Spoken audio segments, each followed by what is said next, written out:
Reciban ustedes un saludo. Mi nombre es Juan Carlos Rojas, soy docente universitario, responsable del módulo 1 del Diplomado Virtual en Formación por Competencias para la Educación Superior en su sexta versión. Esta videolección sirve para arrancar la primera actividad del módulo denominado Foro sobre la realidad actual. Esta videolección se llama de cursos porque trata de un conjunto de aproximaciones para comprender la situación en la que se encuentra hoy la sociedad, el planeta, el conocimiento y la educación superior como resultado del devenir histórico. Para este propósito, acudiremos a autores que han reflexionado sobre dichos temas, entre ellos Sergio Tobón y otros que estudian el nuevo entorno socioeconómico, Pierre Levy, que ha estudiado la antropología del ciberespacio, Edgar Morin, que nos habla sobre el paradigma de la complejidad, Enrique Leff, que aporta la construcción del saber ambiental, y Ronald Barnett, que reflexiona acerca de las relaciones entre la sociedad, el conocimiento y la universidad. Esta actividad es la primera de la unidad 1, denominada Sociedad y Universidad, Desempeño Profesional, y que tiene como elemento de competencia, identifica el problema principal del desempeño profesional a partir de la información recolectada, la jerarquización de los problemas y la aplicación de categorías conceptuales. Para lograr dicha microhabilidad, ustedes deben entregar los productos, que son dos: una noticia sobre el desempeño profesional y un informe de avance del diagnóstico.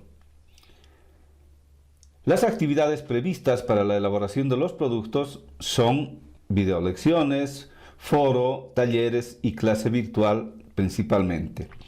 Y los saberes con los cuales se construirán los productos se refieren a contexto actual, los problemas de la educación superior, el desempeño profesional y las habilidades, y el diagnóstico del desempeño profesional. En la lámina, ustedes pueden también ver información acerca de la competencia y los elementos de competencia de las siguientes unidades. Empecemos el recorrido. La humanidad tiene pues un recorrido de varios siglos en un planeta que tiene millones de años de existencia.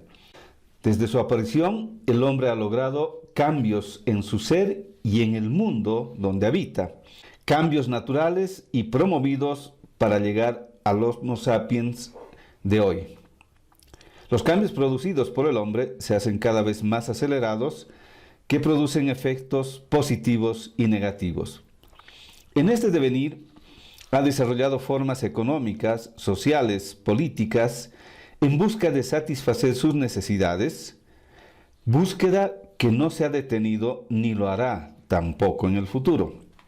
En este devenir, las formas de resolver sus necesidades han dado lugar a modelos de la economía que han caracterizado la historia. La agricultura es el primero, cuando en el periodo neolítico el hombre logró domesticar animales y plantas para cultivarlas, y con ello se sedentarizó alrededor de 8.000 años antes de Cristo. La producción de alimentos se hacía manualmente con el auxilio de algunas herramientas o con tracción animal para cubrir las necesidades del colectivo. Muchos siglos después, en el siglo XV, surgió la industria que incorporó la máquina y los combustibles para hacer funcionar la máquina y de este modo producir bienes para cubrir las necesidades.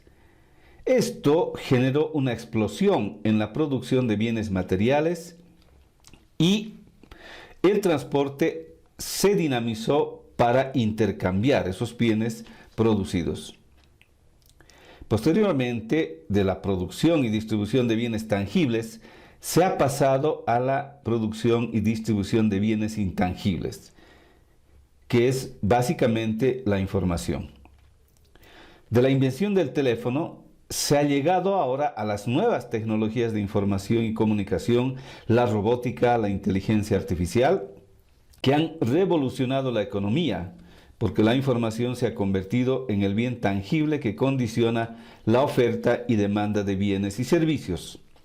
Este fenómeno ha deslocalizado y destemporalizado la producción.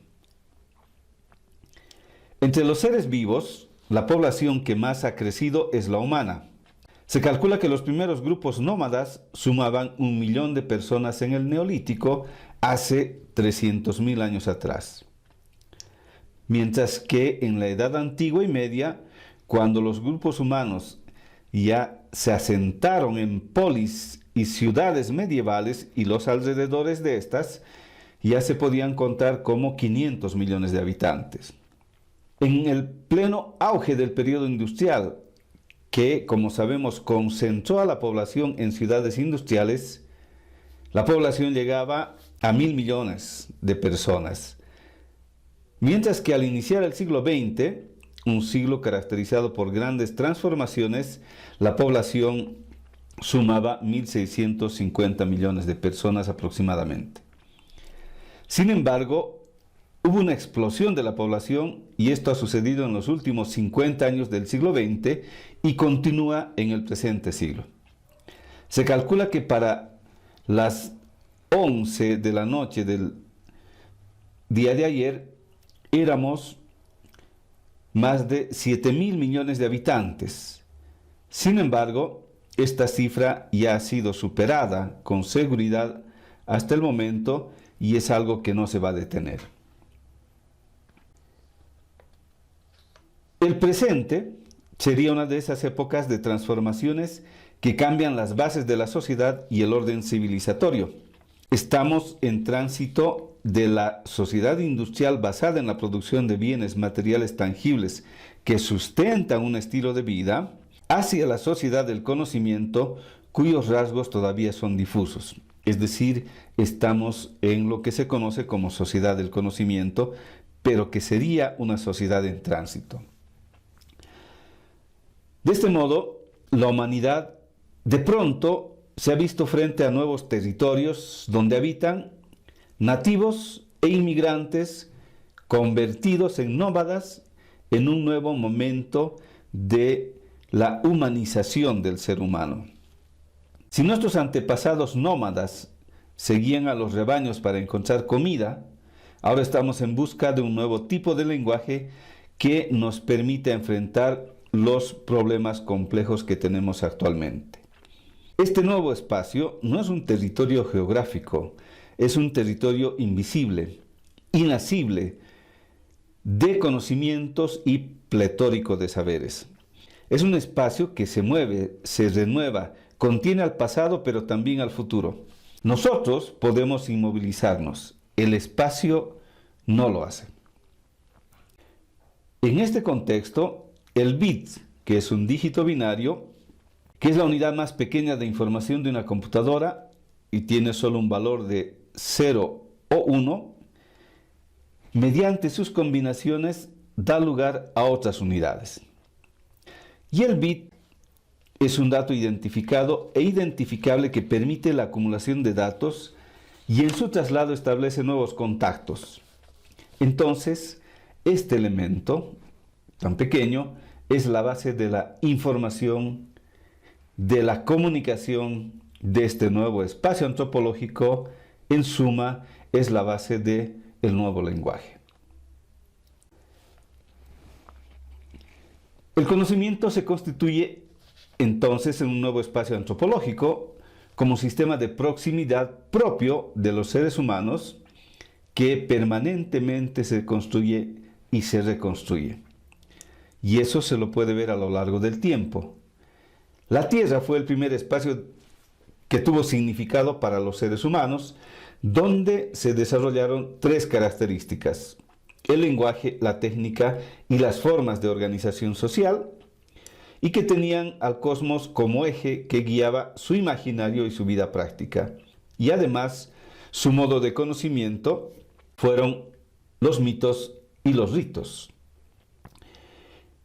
En este espacio, la identidad de las personas está determinada por el vínculo con el cosmos y la filiación con otros hombres. De ahí que nuestro nombre y apellido encabezan nuestro currículum vitae, es decir, es nuestra filiación. Posteriormente, el territorio que surgió en el Neolítico con la agricultura, la ciudad, la escritura y el Estado, es un espacio distinto que no suprime a la tierra nómada, sino que la sedentariza y la domestica. En este espacio, el conocimiento se funda en la escritura y el conocimiento se hace más sistemático, teórico y hermenéutico. La existencia ya no se relaciona con el cosmos, sino con el vínculo a un territorio, es decir, a la propiedad. De manera que de ahí nuestra dirección es la que sigue a nuestro nombre en el currículum vitae, es decir, es nuestra identidad dentro de un territorio.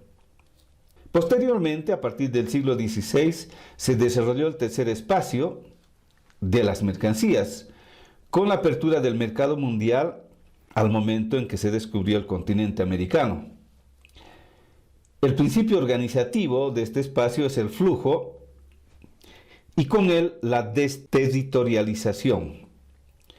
El flujo de mercancías no suprime a los anteriores espacios, más bien los sobrepasa.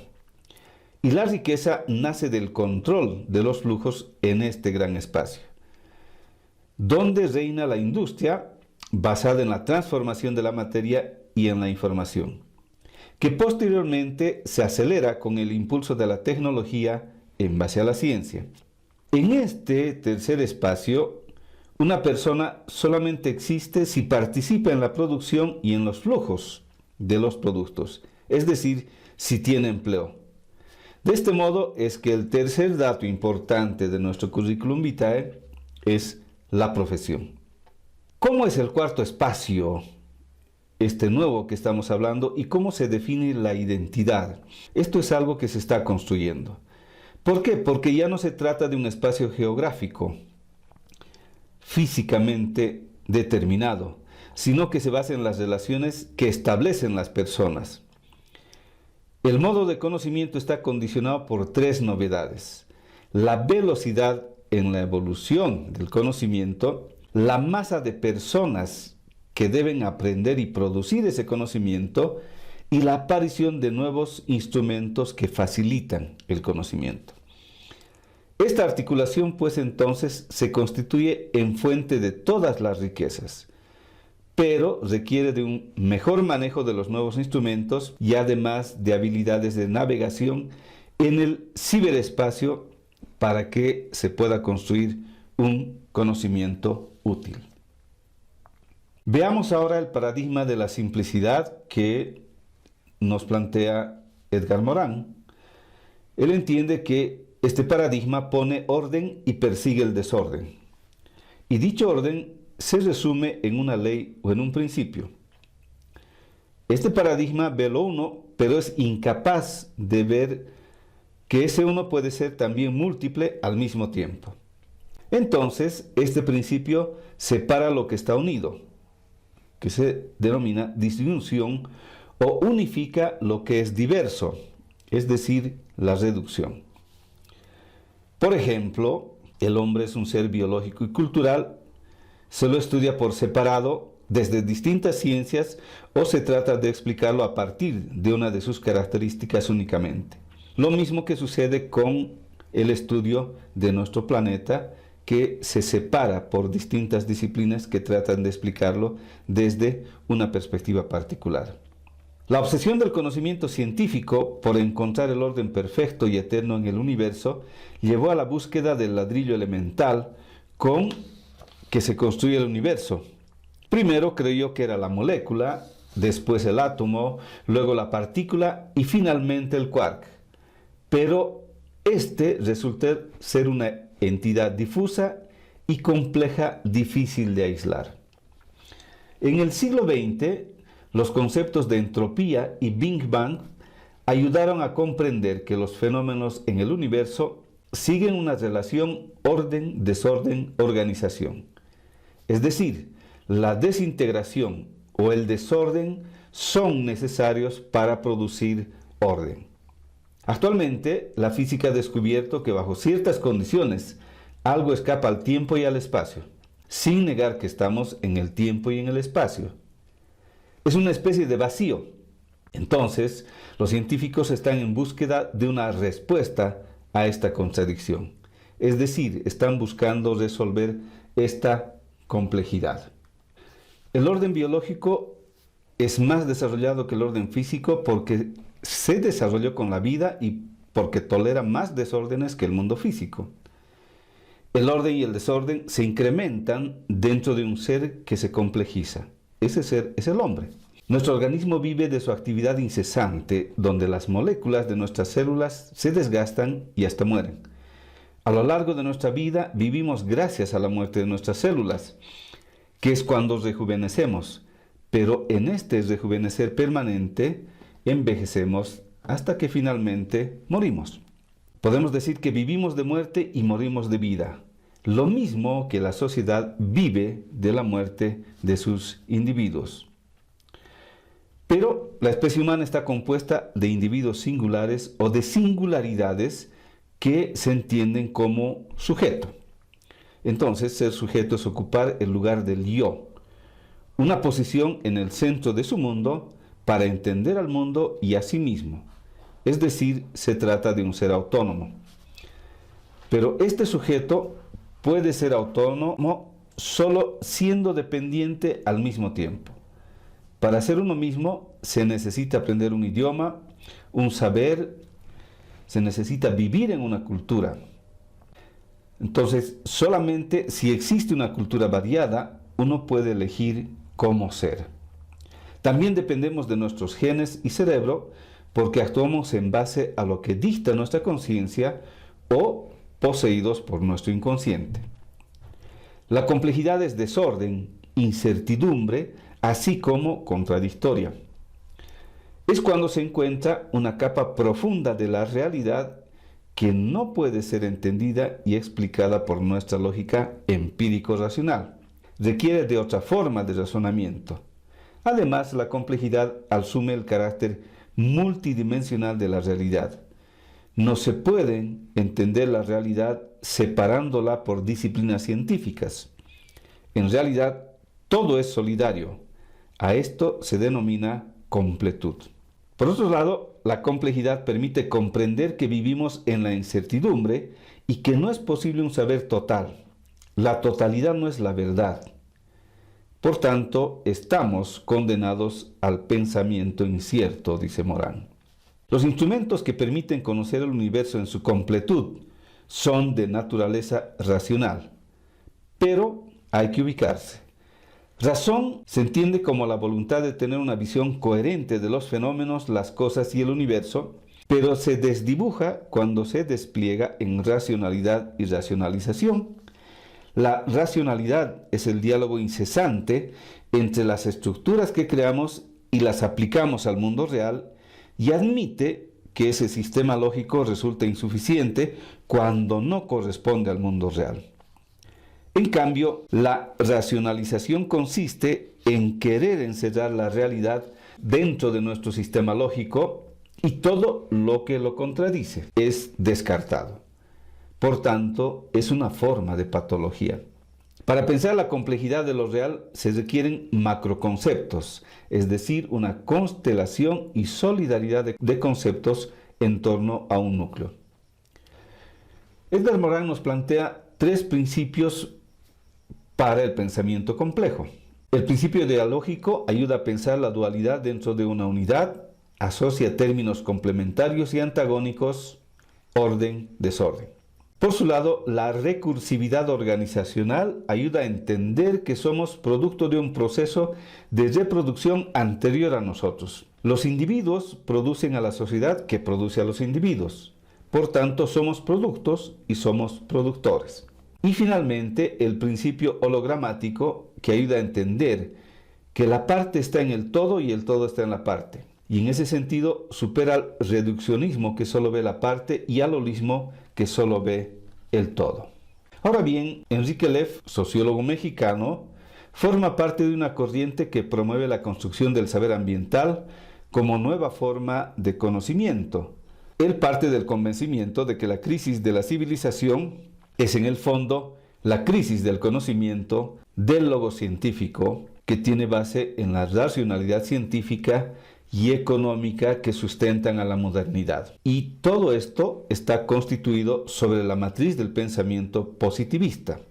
Entonces, toma al ambiente como su objeto de reflexión, entendiendo que no es la ecología, sino la complejidad del mundo. Promueve un saber sobre las formas de apropiación del mundo y de la naturaleza a través de las relaciones de poder que caracterizan las formas dominantes del conocimiento. Si el modelo de desarrollo basado en el conocimiento científico y el desarrollo tecnológico nos ha llevado a la emergencia ambiental, es decir, al borde del colapso, ¿por qué debemos insistir en esa forma de conocimiento?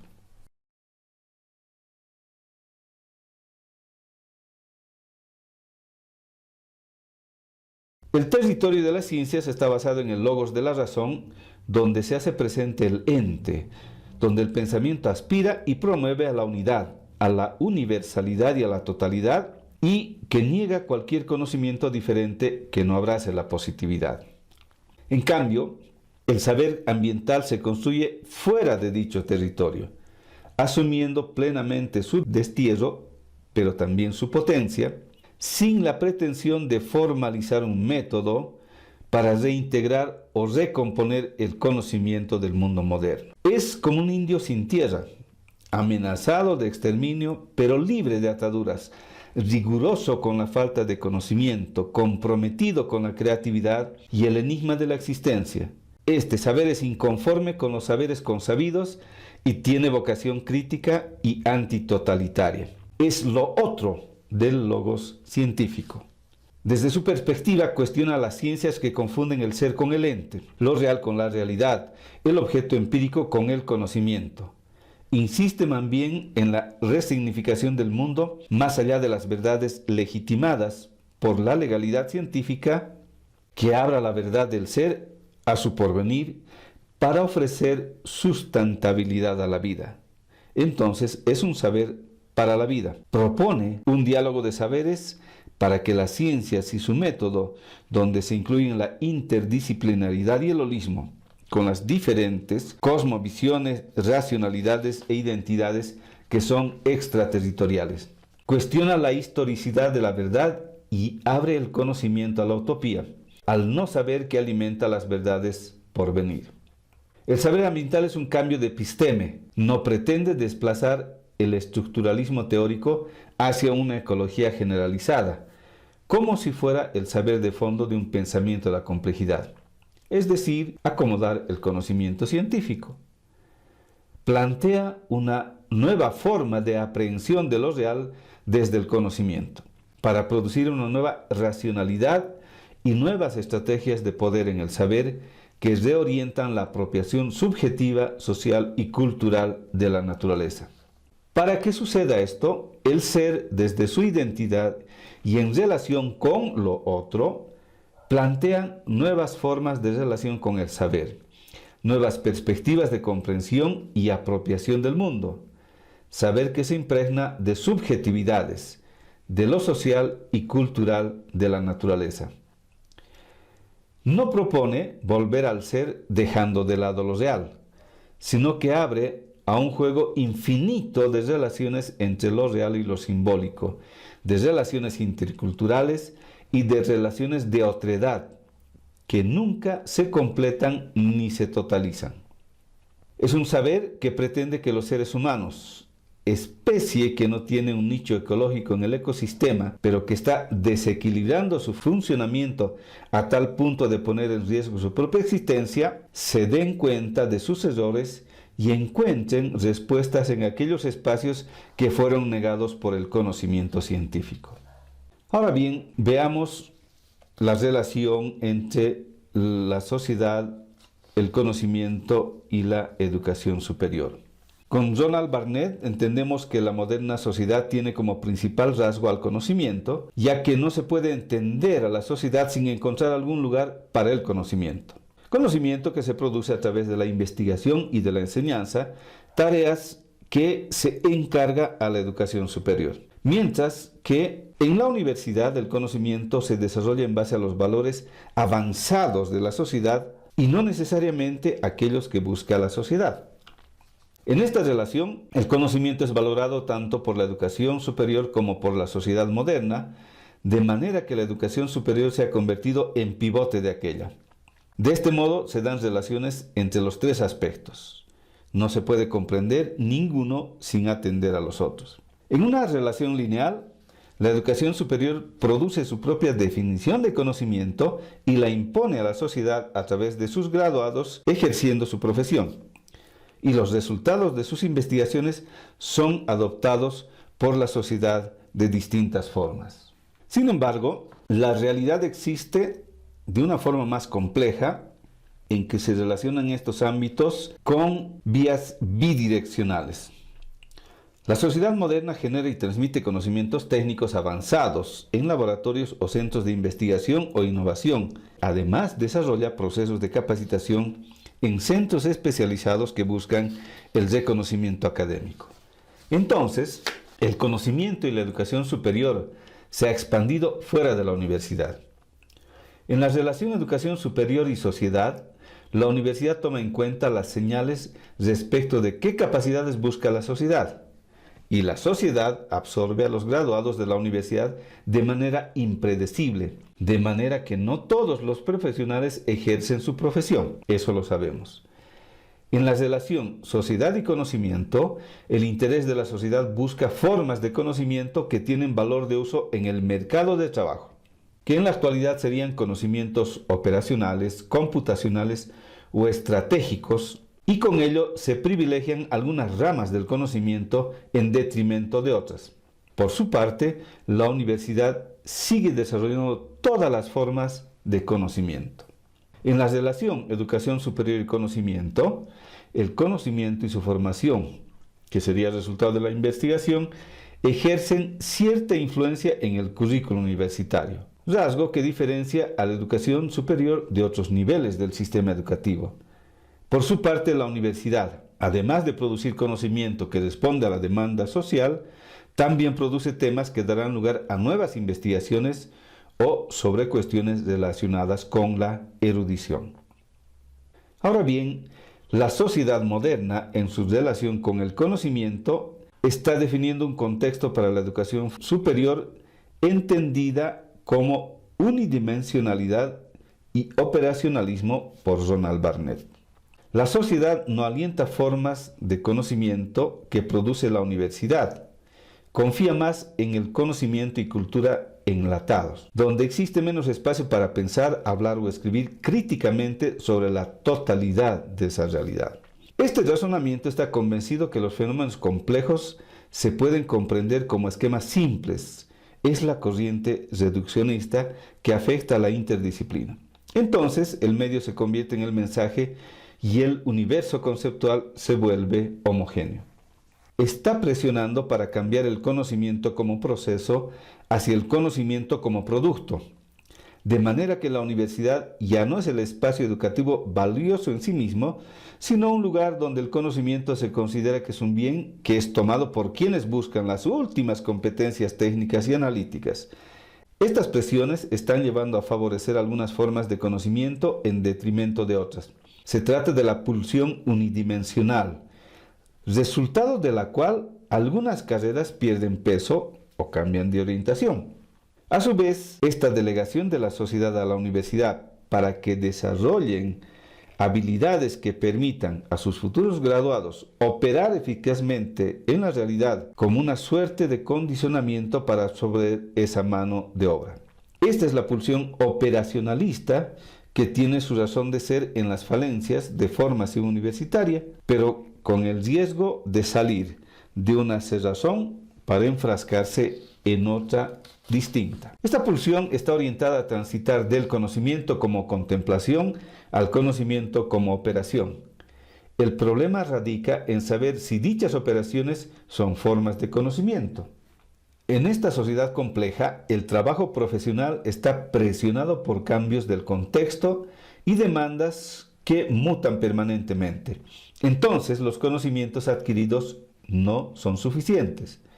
Los profesionales requieren contar con saberes y habilidades que les permitan situarse y responder a los cambios. Requieren dejar de lado algunos de sus conocimientos y adquirir nuevos.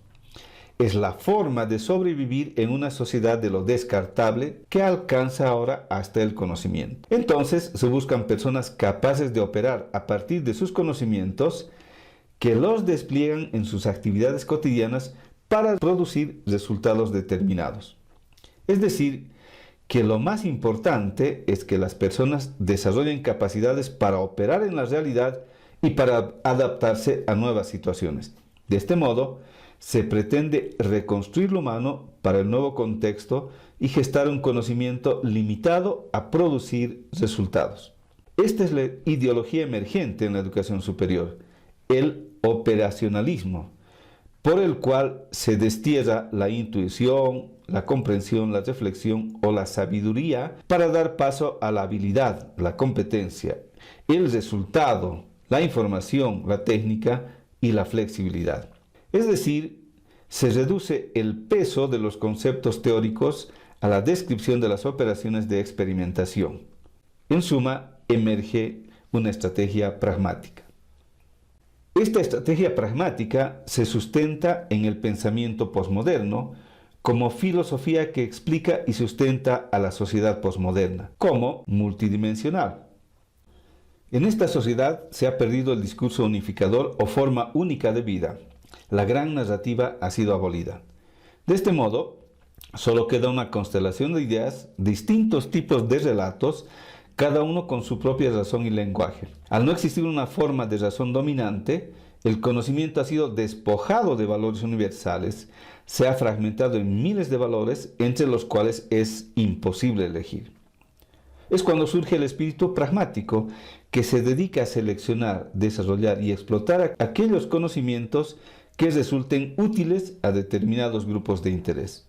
Realidad que se refleja en la universidad. Antes, hasta los años 60, existía un sentimiento común en la comunidad académica.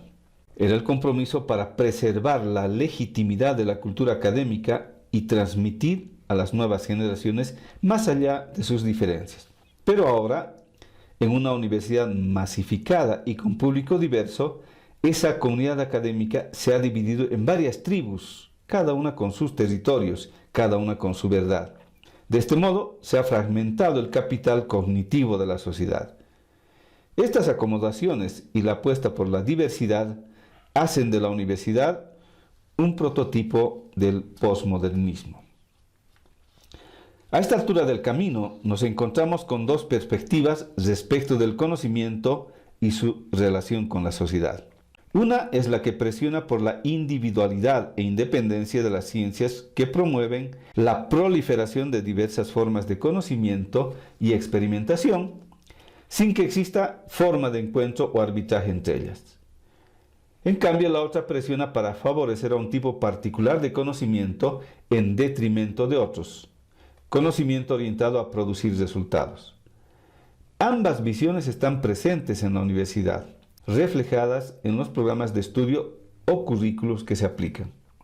Estas perspectivas son antagónicas y sería ilógico que estén presentes en un mismo espacio. Sin embargo, están presentes en la universidad y en la sociedad.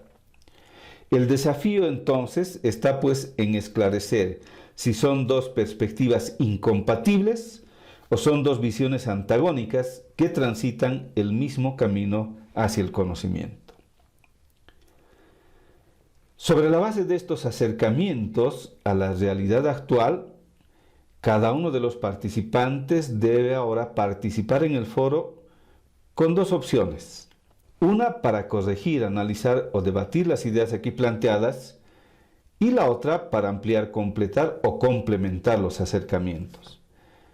Se trata de construir acercamientos compartidos que nos ofrezcan una mirada más amplia.